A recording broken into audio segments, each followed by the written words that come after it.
Lost children and the gentle spirits who watch over them.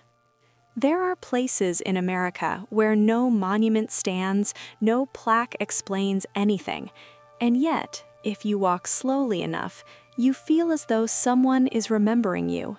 Not watching, remembering. The first records of the children came from margins of old documents where clerks had scribbled notes they never meant to be read aloud. Child did not arrive. Infant unaccounted for after nightfall. Small shoes found near water, no body recovered. These were not mysteries that made headlines. They were quiet losses, absorbed into time the way fog absorbs sound. And yet, in the decades that followed, something unusual happened. The children were still being spoken of, not as missing, not as dead, but as present. Part 1. The Ledger of Names. In 1711, a schoolmaster named Thomas Calder kept a handwritten ledger in the Massachusetts Bay Colony. It was not an official register. It had no seal, no approval. It was simply titled, "Names the Town Still Keeps." Inside were 37 names. Children.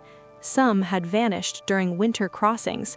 Others had wandered from farms near forests that seemed to stretch farther each year. A few had been taken by illness and buried in graves that frost later erased. Calder made a strange note beside several entries. Seen after. At first, historians dismissed this as grief-induced imagination, but the ledger did not read like fantasy. There were dates, locations, witness names. One entry read, Mary Hale, age 6, lost near the Riverbend, February 1708. Seen again, April 1709, standing barefoot near the old sycamore. She did not speak, she smiled. Another, Samuel Reeve, age 9, fell through ice, body unrecovered. Seen guiding travelers away from thin water, December 1710. Calder never claimed the children had returned to life. He claimed something quieter, that they had not left. Part 2. The Places That Hold. Across early America, settlers unknowingly reused land that had already learned how to remember.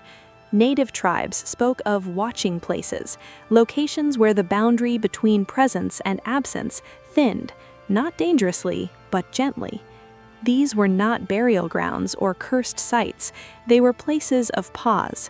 Creek bends, old oaks struck by lightning but never falling, hills where sound traveled oddly at dusk. Children, it was said, could sense these places more easily. They lingered.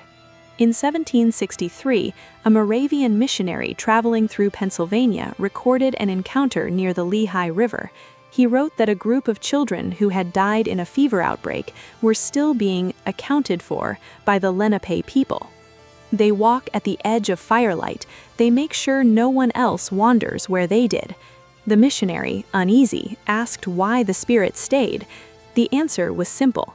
They were not finished being cared for. Part 3. The Winter That Took Too Much. The winter of 1838 was one of the coldest in recorded history. Rivers froze hard enough to carry wagons. Smoke hung low and unmoving. In upstate New York, near a town now absorbed into larger borders, 12 children went missing over 3 months. No signs of struggle, no bodies, just silence. Search parties found something else instead. Footprints, small, barefoot, leading away from dangerous terrain. Lanterns extinguished gently, not blown out. Dogs refusing to cross certain clearings. One searcher, a farmer named Elias Turner, wrote a letter that survives in a family archive. It feels as though something small and careful is arranging the world while we sleep. By spring, no children had been recovered, but no more were lost either. For the next 50 years, that region reported 0 child disappearances during winter. Neighbors began leaving small shoes on fence posts, not offerings, markers. The shoes were never taken. They were always found turned toward home. Part 4. the orphan trains. Between 1854 and 1929, over 200,000 orphaned and abandoned children were sent westward by train, part of a real historical effort to relocate children from overcrowded eastern cities to families in the Midwest. Many stories ended well, some did not. Records show that dozens of children vanished during transfers at stations where no one remembered seeing them disembark. But something odd appears in the letters of conductors and station masters. Repeated phrases, child not listed but accounted for, felt presence during night watch, no harm occurred after. One conductor wrote of a girl who disappeared near Ohio. I heard her humming after midnight. It made the other children sleep easier. Years later, towns along those rail lines reported something quietly extraordinary. Lost children, local ones, were found more often. Wanderers were redirected. Accidents decreased. People began saying, the older children are helping. Part 5. The Gentle Ones. Not all spirits, according to American folklore, were restless. Some were steady. In Appalachian traditions, there are stories of the Little Keepers, spirits of children who died before adulthood but remained bound to care. They did not cry, they did not frighten, they guided. Miners told of small hands tapping twice before tunnel collapses. Mothers spoke of lullabies sung when no one was there. Travelers described being turned around by sudden calm when lost. These stories were not told loudly. They were told at bedtime. Part 6. The School That Never Locked. In 1912, a rural schoolhouse in Indiana burned to the ground one night after a stove malfunction. The building was destroyed, but the children, all 23, were unharmed. Every single one of them had left early. Teachers later testified that the children had become suddenly restless, insistent on going home. One child said simply, "They told us it was time." When asked who, the child shrugged, "The ones who stay." For decades afterward, the empty lot where the school stood was avoided by builders. Children, however, played there happily. Parents noticed something strange. Kids who played there slept better. Nightmares stopped. Part 7. The War Years. During World War II, when fathers left and mothers worked long shifts, American children carried quiet fears. In London, there were air raid wardens.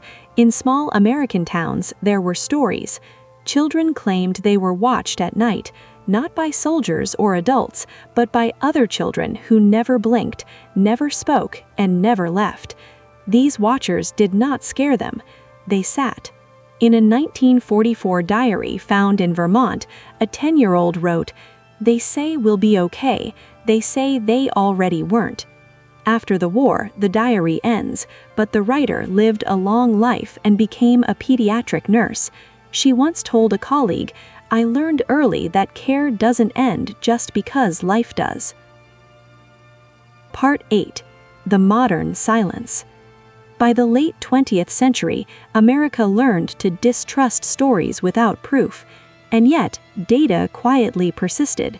Certain locations, often near old trails, former settlements, or forgotten cemeteries, showed statistically lower rates of child accidents. Urban legends dismissed them. Parents did not. They felt calmer there. Children asked fewer questions at night.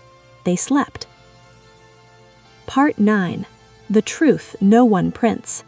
No official institution has ever acknowledged the gentle spirits, but no one has disproven them either, because the stories never claim miracles. They claim attention, a hand on a sleeve, a pause before danger, a presence that remembers what it was like to be small. And perhaps that is why the spirits remain gentle. They do not want recognition. They want continuity. And perhaps that is why they remain gentle. They don't want recognition. They want continuity. Part 10. The Last Name in the Ledger. Thomas Calder's ledger ends with a final entry written shakily. If you are reading this, know that some children do not leave because they were never finished being loved. The page is blank after that, but the ledger was found decades later in a house where no children had ever gone missing, not once. And even now, if you walk near certain rivers at dusk, if you pause instead of rushing, if you listen without fear, you might feel something small and patient nearby, not lost, watching, making sure no one else disappears the way they did. And when you finally go home safe and intact, they will remain, because they always do, quietly, gently, keeping the world just a little safer for those still learning how to walk through it. No one ever wrote down when the watching began. That is the first thing historians noticed when they finally placed all the fragments side by side. There was no first sighting, no initial report that marked a beginning. The records simply assumed their presence, the way one assumes the wind will move through trees or snow will quiet a field. The children were already there, long before the country learned its own name. Before the maps were certain. Indigenous stories rarely separated the living from the remembering. To them, children were not defined by how long they stayed, but by what they learned before leaving. Among the Haudenosaunee, there were stories of little walkers, children who died young but continued to walk the edges of villages, not as ghosts, not as shadows, but something closer to memory with intention. They were said to appear when paths split.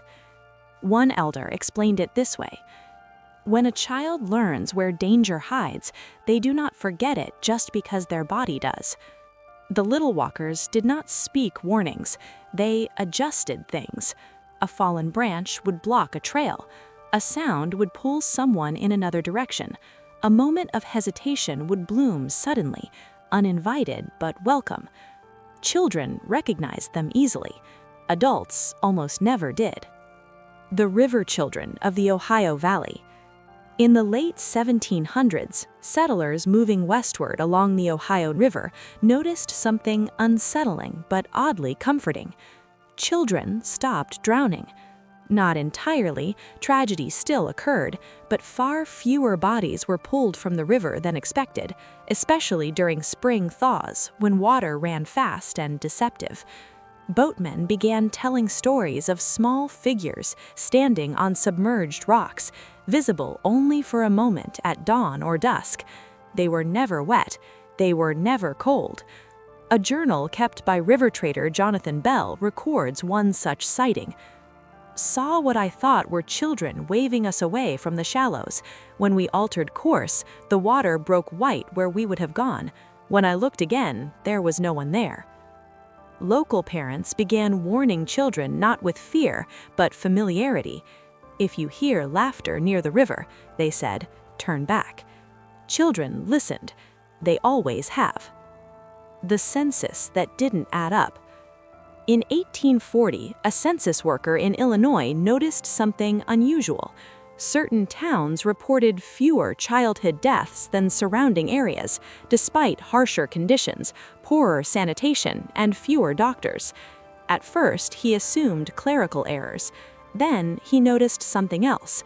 Those same towns had unofficial memorials, small stacks of stones, fence posts with ribbons, old toys nailed carefully above doorframes.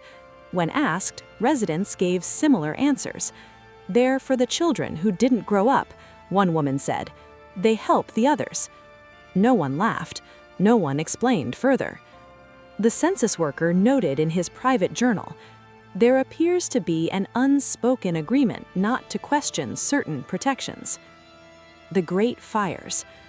America burned often in the 19th century. Cities made of wood and hope caught fire easily. Chicago, Pestigo, small towns whose names were lost with their buildings.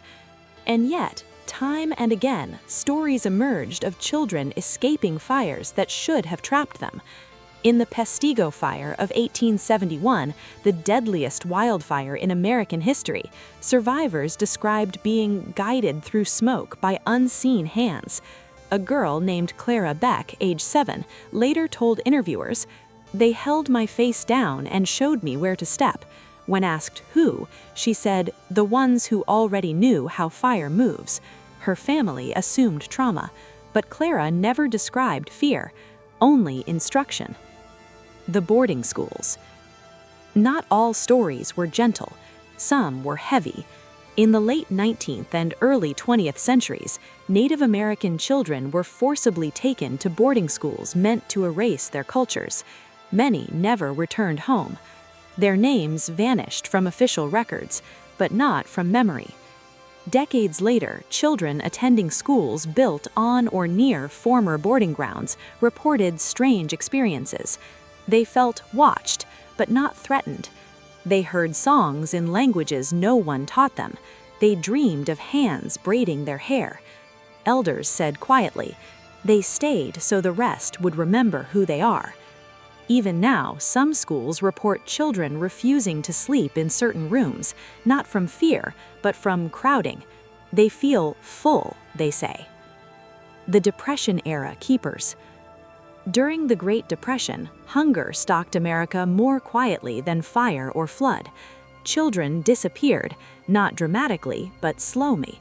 Illness, malnutrition, exhaustion. In migrant camps, parents told stories to keep children calm at night. Stories of the keepers. Children who had starved but now guarded food stores from waste. Children who had slept cold but now kept others warm. One woman wrote in a 1933 letter, "When I wake, the children are tucked in better than I left them." No one admitted believing these stories. Everyone told them anyway. The highways and the hitchhiking children. In the 1950s and 60s, America paved itself into motion. Highways cut through old lands. Truck drivers began reporting strange sightings. Children standing beside roads, never asking for rides, only pointing. When drivers followed their direction, accidents were avoided. When drivers ignored them, regret followed. A Nebraska patrolman recorded several such accounts, noting, "The descriptions are always similar. The children appear calm, clean, and they vanish once the danger passes." Why they stay? This question appears again and again. Why don't the children leave? Why linger? The simplest answer appears in a letter found in a Maine attic dated 1902. "Someone once stayed with me when I was afraid. I am staying now." They do not guard out of duty, they guard out of recognition. They remember what fear feels like in a small body. They remember being unheard. They stay because someone has to. The modern children. Even now, stories persist. Children talking about the quiet helpers, kids who refuse to cross streets at certain times, toddlers waving at corners where nothing is visible. Doctors dismiss it, parents listen, and sometimes, late at night when the house is quiet and a child sleeps peacefully for no clear reason, a parent feels something pass through the room, not cold, not frightening, just careful. The promise they keep. There is no ceremony, no end. The gentle spirits do not ask to be remembered. They only ask that fewer children be lost. And somehow, through wars, fires, hunger, and change, they have kept that promise more often than chance should allow. So if tonight feels unusually calm, if sleep comes easier than expected, if the dark feels watched but not heavy, it may be because someone small and patient is nearby, someone who learned the hard way, someone who stayed, watching, so that you don't have to. Episode 3. The houses where children never felt alone. Some houses remember childhood long after the children are gone. Not in the way photographs remember or toys left in boxes. These houses hold something softer, an atmosphere that settles at night, a patience in the walls, a quiet that does not feel empty. Across America, there are homes where children sleep more deeply than they should. Parents notice it first. Night terrors fade. Bedsheets remain undisturbed.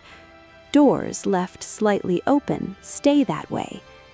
Nothing dramatic happens, which is exactly the point. In the late 1800s, as towns expanded outward from rivers and railroads, certain houses developed reputations that spread without explanation. Kids do well there. It was never phrased as protection, just well. In Missouri, a farmhouse built in 1879 changed hands 6 times in 20 years. Every family reported the same thing.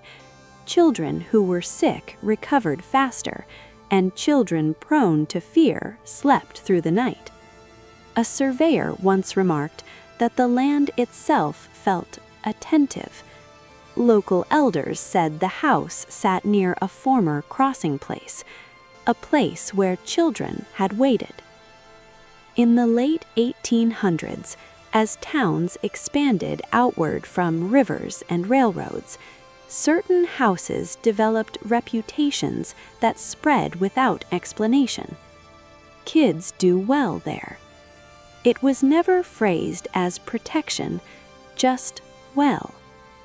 In Missouri, a farmhouse built in 1879 changed hands 6 times in 20 years. Every family reported the same thing. Children who were sick recovered faster, and children prone to fear slept through the night. A surveyor once remarked that the land itself felt attentive. Local elders said the house sat near a former crossing place, a place where children had waited. One recurring detail appears in stories across states and decades: an upstairs hallway. Parents describe hearing soft footsteps after midnight, pacing slowly between bedrooms, not hurried, not playful, checking. When parents investigate, nothing is there. No floorboards creak, no doors move. Yet the children remain asleep. In a 1916 diary from Vermont, a mother wrote, "I believe something counts them at night." She never wrote again about it. She didn't need to. During the early 20th century, foster homes often took in many children at once, some deeply traumatized. Social workers noticed something strange. Certain homes, often older, near former town centers, had consistently better outcomes. Children adjusted faster, bedwetting stopped, night screaming decreased. One report from Iowa noted, "Children express feeling not alone, but show no signs of distress." Inspectors searched for causes. They found none. Attics are where families store what they are not ready to discard. But some attics resisted emptiness. In New England homes, children described hearing whispers above ceilings, not words, just sounds of reassurance. One child said, "It's like when someone stays in the room until you fall asleep." These houses often had histories of infant loss in the 18th and 19th centuries, before medicine learned how to help. No one documented those children properly. The houses did. Hospitals built before 1920 sometimes reported unexplained assistance in pediatric wards. Blankets adjusted, crying soothed before nurses arrived, children calm after waking from surgery. One nurse wrote in 1927, "Someone who is very small but very certain works the night shift." Administrators dismissed it. Patients didn't. The spirits do not attach to tragedy. They attach to care. Places where children were once loved intensely even briefly, retain that intensity. The spirits return not to where they died, but where they were held. Rocking chairs, window seats, doorways where good nights were spoken. Even modern buildings are not immune. In Chicago, a 1970s apartment complex built over a former neighborhood reported a strange phenomenon. Children who lived there slept better than children in surrounding blocks. Parents joked about good ghosts. No one ever complained. Almost everyone remembers one childhood room where they felt safest.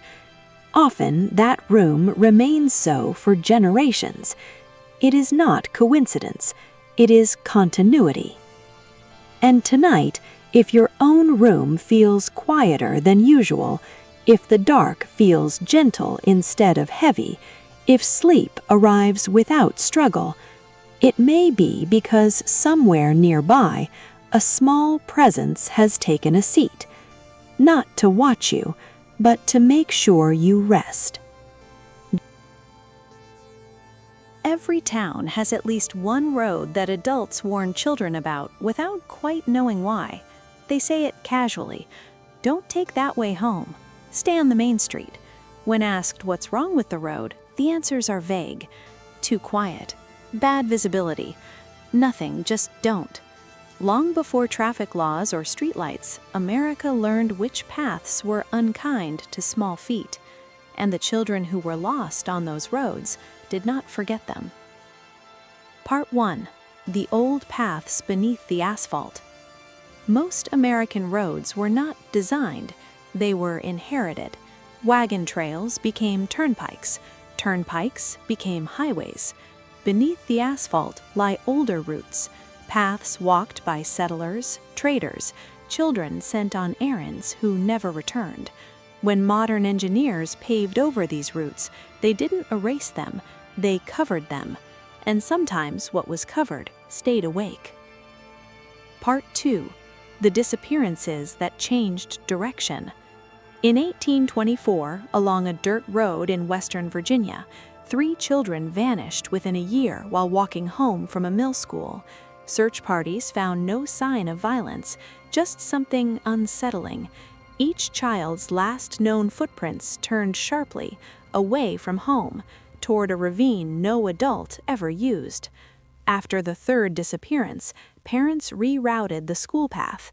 No more children vanished, but travelers reported something else. At dusk, small figures stood where the old road once bent, not blocking passage, redirecting it, talking hands. Part 3. The crossing children. Railroad crossings are places of decision, stop or go. In the late 19th century, train engineers across the Midwest reported sudden hesitations they couldn't explain, hands easing off throttles moments before a child darted onto the tracks. Several engineers described seeing children already standing there, motionless, just before braking. One engineer wrote in 1897, "They did not wave, they simply stood as if reminding me." Rail companies quietly altered schedules and crossings in those locations. Accidents dropped. No credit was given. Part 4. The Lantern Bearers. In coastal towns of New England, there are stories of lantern children. These were children lost at sea, sons and daughters of fishermen who waited on shores that never gave answers. When fog rolled in thick, sailors claimed to see small lights moving along dangerous rock lines.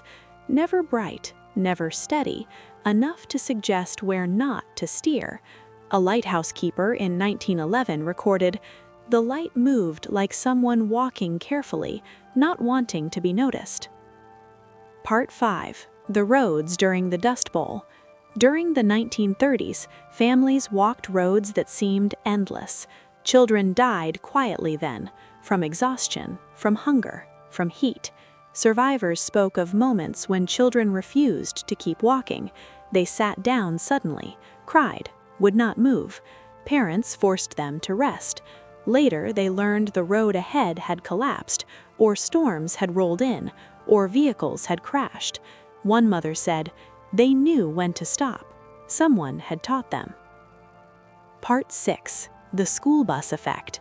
In the 1950s, school buses became common, and something subtle changed. Accidents involving children walking long distances decreased more than expected. Drivers reported seeing children near roads who vanished when approached. These were not hitchhikers. They did not ask for help. They simply appeared where help was needed. Gentle music. Part 7. The wrong turn that felt wrong. Nearly everyone has experienced it. A wrong turn that feels immediately incorrect. Not confusing, just wrong. Parents turning around without knowing why. Children suddenly uneasy. Psychologists call it intuition. Folklore calls it memory. The gentle spirits remember which roads ended badly. They stand there. They make the air heavy just long enough to make you change direction. Part 8. The highways at night. Modern highways run fast and loud, yet drivers sometimes slow down at certain stretches for no clear reason. Children have been seen standing far from any neighborhood, always alone, always calm, never asking for help. They disappear when headlights pass. In accident reports, investigators note unusual braking patterns, lives saved, questions unanswered. Part 9. Why they walk roads. The spirits do not guard houses alone. Children leave homes. They walk. They travel. The roads are where fear meets distance. The spirits stay there because no child should walk fear alone. Part 10. The road near your home. There is likely one road near you that feels different at night. Not dangerous, just aware. If you avoid it without reason, you are not wrong. Someone small is standing there. Someone who learned too much too early. Someone making sure fewer children are lost. So tonight, as the roads outside your home quiet down, as headlights fade, as the dark settles into its familiar shape, remember that not every watcher stays indoors. Some stand patiently by the roadside, counting steps, waiting for the moment they are needed, then fading back into the places beneath the pavement. Episode 5. The Schools That Learned to Listen. Schools were never meant to hold fear. They were meant to hold noise, movement, mistakes, and the slow learning of how to be human. But for much of American history, schools also held something else. Children who arrived carrying more weight than their years should allow. Some of those children never left, and the schools noticed. Part 1. The Bell That Rang Too Early. In 1886, a one-room schoolhouse in rural Ohio developed a peculiar habit. The bell rang before anyone touched it. Always just once. Always on days when storms were coming, when illness was spreading, or when tempers ran too hot. Teachers began paying attention. On days the bell rang early, lessons slowed. Children were sent home sooner. Harsh discipline was avoided. Accidents did not happen. The bell rope showed no wear. No mechanism explained it. Eventually, the schoolmaster wrote, "This building seems to prefer mercy." Part 2. The Children Who Sat in Back. Across the Midwest, teachers reported the same quiet observation. Some classrooms felt fuller than they should. Not crowded, complete. Children would glance toward empty desks, smile briefly, then refocus. When asked who they were looking at, they often answered the same way. Someone who already knows. These children were never disruptive. They did not distract. They made the room calmer. Part 3. The Boarding School Silence. In early 20th century boarding schools, places often marked by loneliness, night staff recorded unusual patterns. Children slept better when dormitory lights were left dim. When lights were fully extinguished, nightmares increased. Caretakers began leaving lamps glowing softly. They said it felt better that way. Later, survivors explained why. They stayed with us when no one else did. Part 4. The playground rule no one wrote. Many schools share a curious pattern. Certain playground corners are avoided by teachers, but loved by children. Kids say those places feel quiet but nice. In cities like Boston and St. Louis, old schoolyards built over former neighborhoods became known as safe zones. Fights stopped there. Crying quieted. No one supervised them closely. They didn't need to. Part 5. The teacher who noticed. In 1939, a teacher named Margaret Hensley kept detailed notes about her third-grade classroom in Oregon. She wrote about a presence that arrived before exams. The children became calmer. Hands steadied. Fear faded. Margaret wrote, "It feels like someone reminding them that failing is not the worst thing that can happen." Her students performed better. More importantly, they stayed. None dropped out early. Part 6. The fire drill that saved everyone. In 1957, during a routine fire drill in a California elementary school, children unexpectedly exited through a secondary route, not the one they had practiced. No teacher instructed them to. Minutes later, the primary hallway collapsed due to a gas explosion. Investigators found no reason for the deviation. Children said simply, "It felt wrong to go the other way." Part 7. The special education rooms. Some of the strongest stories come from rooms where children struggled most. Special education classrooms often reported gentler nights during overnight programs. Children slept. They felt understood. One aide said, "They act like someone is translating the world for them." Part 8. The schools that were closed. When old schools were demolished, communities sometimes noticed a change. Children became restless. Accidents increased slightly. Parents said, "It doesn't feel the same." New buildings worked fine, but something patient had moved on. Part 9. Why schools hold them. Schools are places of becoming. Children learn not just facts, but who they are allowed to be. The gentle spirits stay where fear first meets expectation. They remind children they are more than grades, more than rules, more than quiet obedience. They sit through lessons they already understand. They stay for the ones who don't yet. Part 10. After the last bell. When the school day ends and hallways empty, something lingers. Not echo, presence. Someone counting. Someone making sure everyone made it out. Someone who remembers being left behind.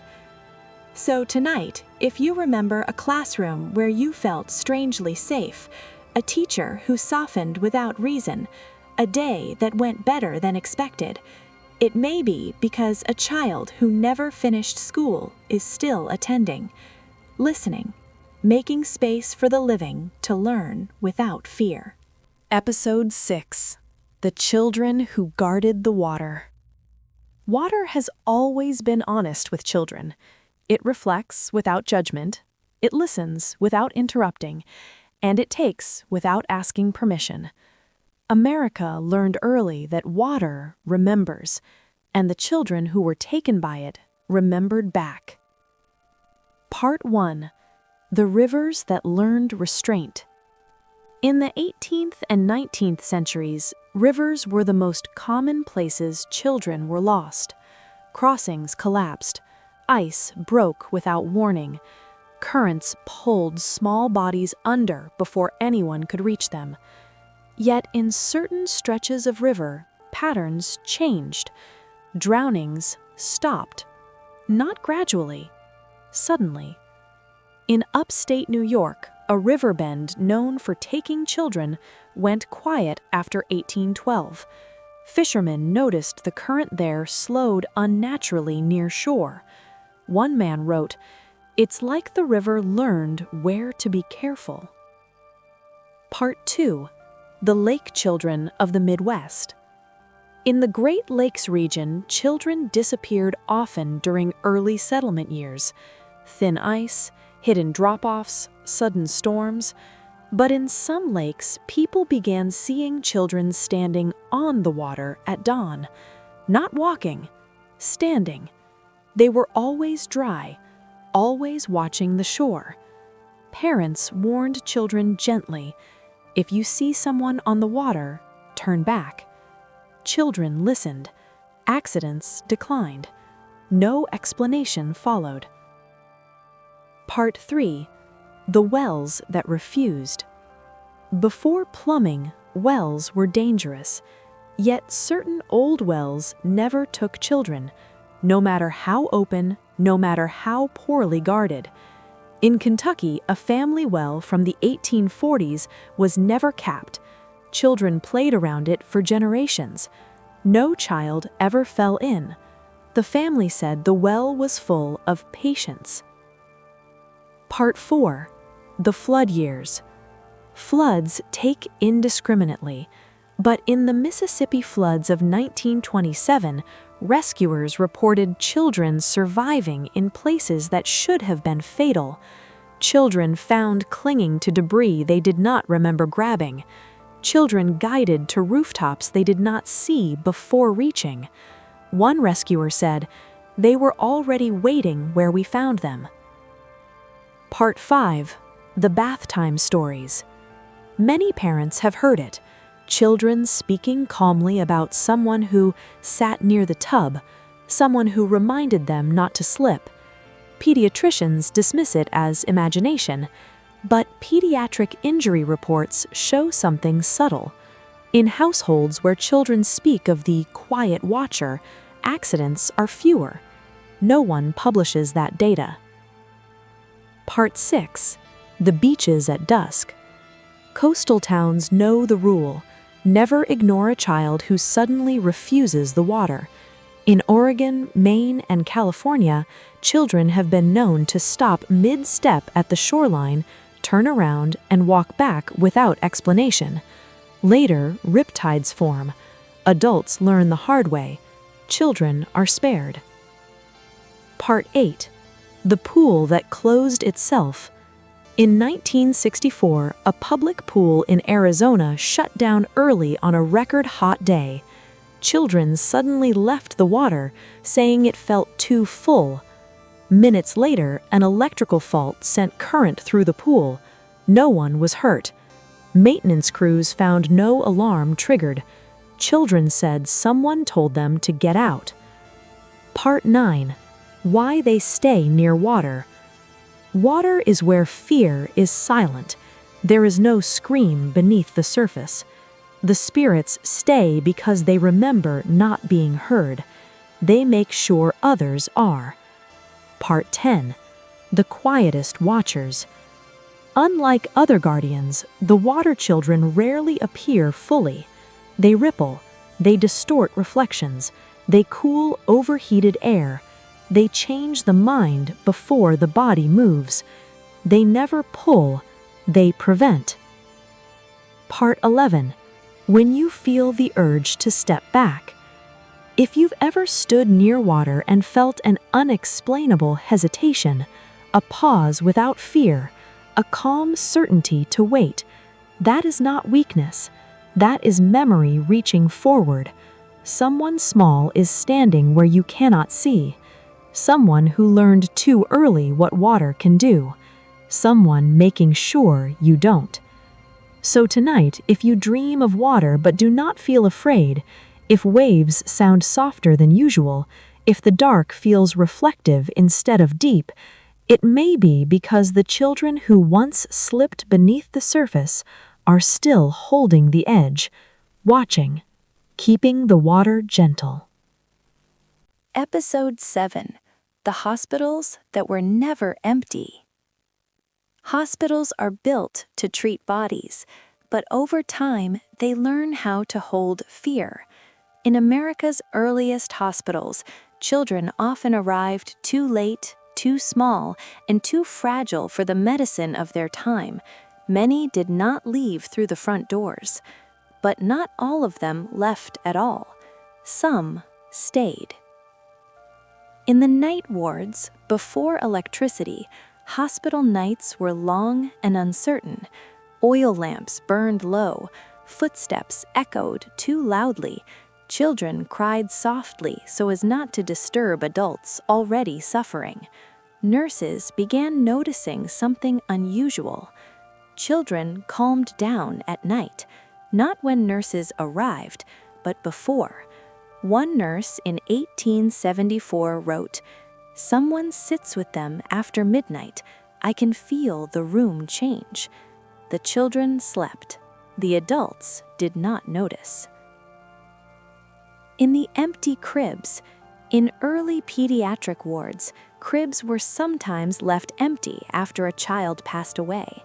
Staff avoided removing them too quickly. They said it felt wrong. Strangely, children in nearby beds slept better when the empty crib remained. One doctor remarked, "The absence seems occupied." During the 1918 influenza pandemic, hospitals were overwhelmed. Children were often placed in hallways. Survivors later spoke of hands being held during fevers, hands that were cool, steady, unmoving. One woman, interviewed decades later, said, "I thought it was my sister. She had already died." Medical journals record cases of sudden improvement with no explanation, children stabilizing unexpectedly, pain fading without medication changes. Doctors attribute it to resilience, but nurses tell different stories. They speak of rooms where the air felt watched, cared for. In modern hospitals, they still report it. Late-night staff hear laughter in empty wings, not loud, not playful, content. Security checks show nothing. Children on monitors sleep soundly. In the burn units are among the quietest places in hospitals. Children there are often sedated, yet nurses report seeing toys move slightly, blankets adjust. One nurse said, "They help where it hurts most." In the neonatal intensive care unit, where newborns fight silently, staff have described moments when alarms fail to ring, machines stabilize without reason. A neonatologist wrote privately, "It feels like someone else knows when to wait." Why hospitals hold them? Hospitals are where children learn pain too early. The spirits stay to soften that knowledge. They do not heal, they endure. They hold the moment until the body can catch up. The visitors who don't leave. Families sometimes feel reluctant to say goodbye at discharge. They feel watched but supported. One mother said, "It felt like leaving a group of children behind who waved but didn't mind." The quiet promise. The spirits in hospitals make no grand gestures. They sit through beeping machines. They hold small hands. They remind frightened children they are not alone. So tonight, if you've ever slept better in a place meant for healing, if fear faded in a room that should have been terrifying, if someone stayed when you needed them, know that hospitals are never truly empty, not of care, not of memory, not of children who learned too soon how much it helps to just stay. Not all gentle spirits stayed forever. That is the part most stories leave out, not because it is frightening, but because it is tender in a way that feels private. Staying was never a sentence, it was a choice. and some children, after watching long enough, finally rested. Panel 1. The first to go. The earliest record of a spirit leaving appears in a Quaker journal from 1729. The writer described a presence that had lingered near a river crossing for decades. Travelers had long credited the quiet child with preventing accidents there. Then, one spring, the river flooded. The crossing washed away, a bridge replaced it, and the presence was no longer felt. The journal entry ended simply, "The child has gone where they were meant to." No fear followed, only relief. Panel 2. When the work is done. Across the centuries, a pattern emerged. Spirits did not leave when they were forgotten. They left when they were no longer needed. When roads were made safer, when medicine learned how to save, when communities learned to listen to children instead of dismiss them. Progress did not erase the gentle spirits, it released them. Panel 3. The school that felt lighter. In 1968, an old schoolhouse in Wisconsin was permanently closed. For years, teachers had spoken quietly of a presence that made the classrooms calmer. On the final day, children reported a strange feeling, not sadness, completion. One child said, "It's like they're proud." After demolition, no lingering presence followed the new building. The work was finished. Panel 4. The water that changed its mind. In California, a beach once known for unpredictable undertows became safer after decades of engineering changes. Lifeguards reported fewer near drownings. Children stopped refusing the water at dusk. A local elder said, "They don't stand there anymore." The water felt ordinary, which somehow was the miracle. Panel 5. The hospital wing that fell silent. In a New York hospital, an old pediatric wing was renovated into offices. Night staff noticed something unexpected. The comforting presence that had lingered for years faded. Children were no longer treated there. No one needed watching. The spirits had moved on. Panel 6. What leaving feels like. Leaving is not disappearance, it is release. Those who sensed it described warmth, lightness, a feeling like a deep breath finally exhaled. One nurse wrote, "It feels like saying goodbye to someone who stayed longer than they should have, just to make sure you were okay." Panel 7. The last watch. Some spirits stayed longer than others, not because the danger lasted longer, but because children still needed reassurance. Places with fear, neglect, or silence held them the longest. When children began being believed, protected, and comforted properly, the watchers loosened their grip. They trusted the living. Panel 8. Where they go. No record claims to know. Some traditions say they rejoin families. Others say they dissolve into memory itself. One Appalachian saying suggests something gentler. They become the feeling that everything will be okay. Panel 9. The ones still here. Not all have left. Some places still need them. A road without lights, a river without warning signs, a hospital room where machines hum too loudly. As long as children are vulnerable, someone small and patient will remain. It cannot be otherwise. Panel 10. The final gift. The greatest gift the gentle spirits leave behind is not protection, it is awareness. A pause before danger, a softness in dark places, a reminder that care can outlast life. So tonight, as you drift toward sleep, remember this. Some children stayed so you wouldn't be afraid. Some stayed so others could grow up. And when the world learned how to protect its young a little better, they finally rested. Quietly, gently, at peace. Episode 9. When the world learned to watch its children. The world did not change all at once. It changed slowly, step by step, lesson by lesson. one lost child remembered, one gentle spirit guiding, one small hand held through the night.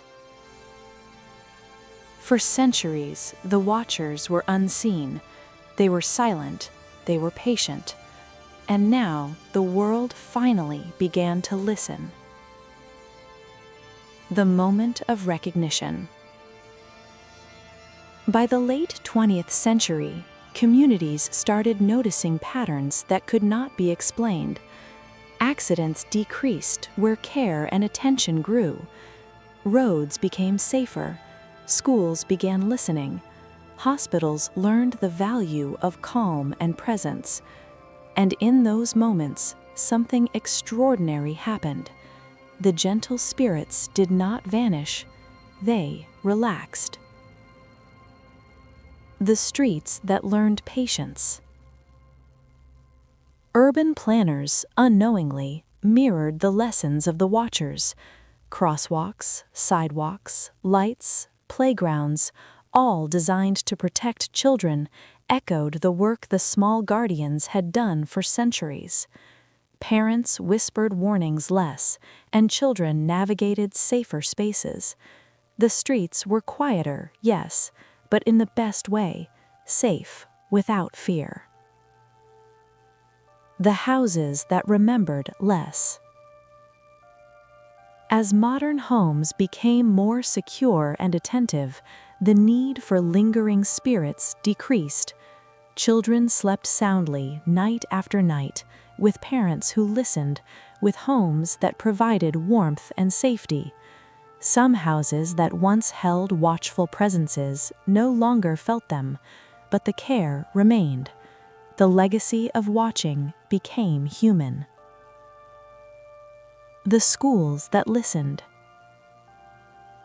By the 1990s, educators understood more about the emotional needs of children. Classrooms encouraged patience, recognition, and gentle attention.